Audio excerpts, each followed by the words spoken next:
Welcome back to Sunrise Daily, coming to you live from our Abuja studio. I have with me an economist this morning by the name of Mr. Austin Nweze. You're welcome to the program, sir. Thank you. So look at the situation we have today.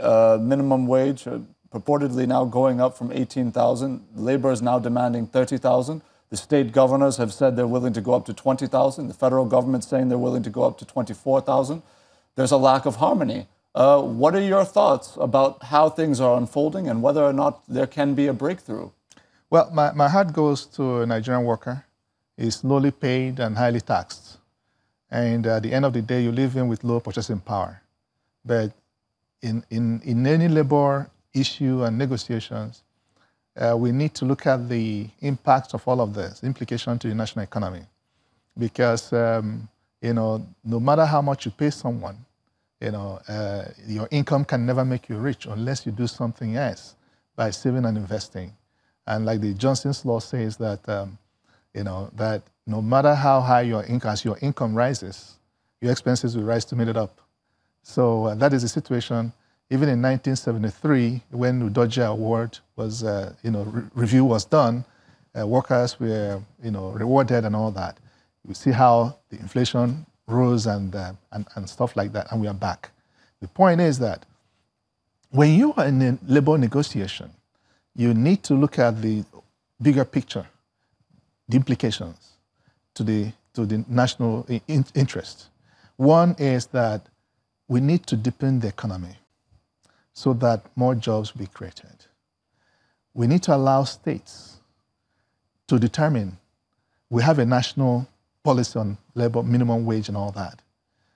But it depends on every state or every company, because private sector may not afford to pay up to that. What happens in some other countries and all that, where companies cannot afford to meet up with this thing, then the government has a way of cushioning that, making up the difference. If minimum wage is 25,000, for instance, and companies can only pay 20,000, the government will make up the difference of 5,000. Some have looked at the larger issue and said, look, let's look at the state governments where a bulk of our people are employed when you talk about the public service. Yeah. What do you say to those who allege that our state governors are too simplistic? And I don't want to generalize here, but generally speaking, I've been too simplistic in their style of administration in terms of when you get money, you're thinking of what to prioritize, how to share, instead of expanding the pot by creating the conditions for new investment, etc. What are your thoughts about that? And do you think that ultimately the onus lies on the federal government or the state governments to really get this done? No, both the state and the federal.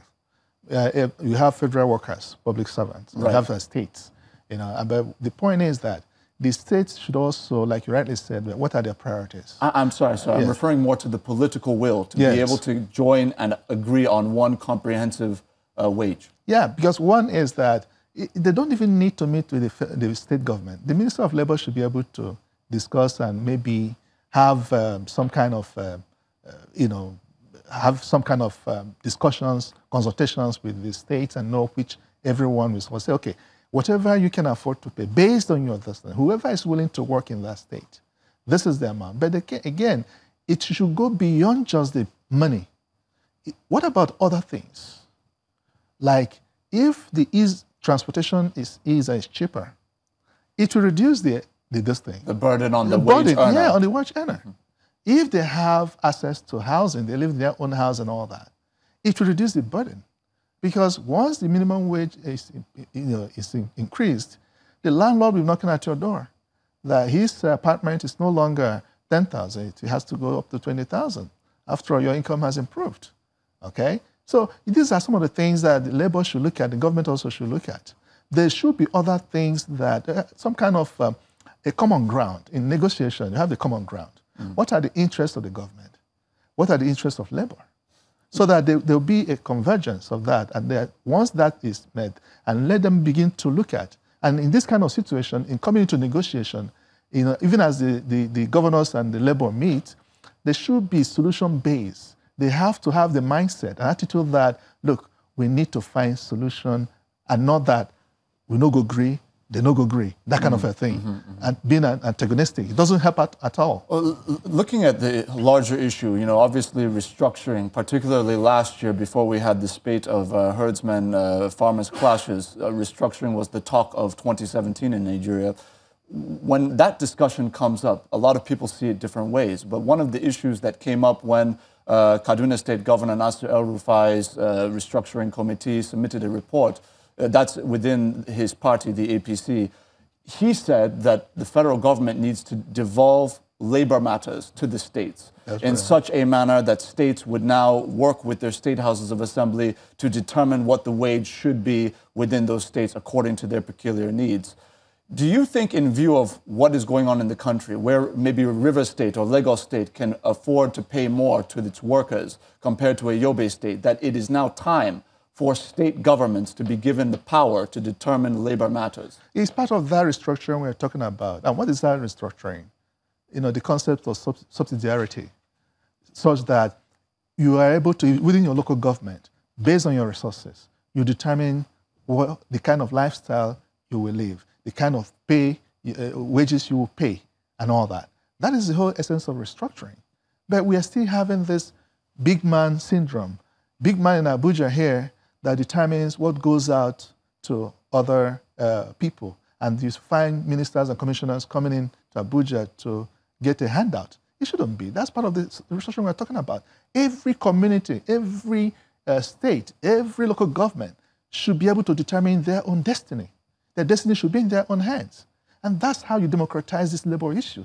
Democratize, the democracy functions. But we know that even when you want to make progress in some of these sectors, there will always be special entrenched interests that want to maintain the status quo. If you try to devolve now labor matters to the states, the NLC becomes a lot less powerful. And then you have state chapters of the labor unions becoming much more powerful than the center, which it has always been. Do you think the labor would be willing to accommodate a scenario in which it will voluntarily be disempowered in the course of progress, perhaps in the devolution of labor matters? No, but I don't think that the labor should be concerned about losing power at the center, because they have state chapters. They work together. It shouldn't be a problem for labor. All they're saying is, look, as long as they agree, and to devolve this power to the states or local government, so that they will determine. Once that agreement is done, it goes on. I don't think labor should have an issue with that.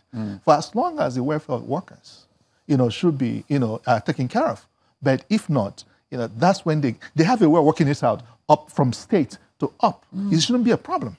Mr. Nweze, unfortunately, for want of time, we do have to close this discussion. I wish we had more time. Thank you for sharing your thoughts with us. All right, thank you very much. I have been speaking with Mr. Austin Nweze, who is an economist. At this juncture, we close the segment and we send it back over to Lagos, where my colleague Nyota is standing by. Nyota.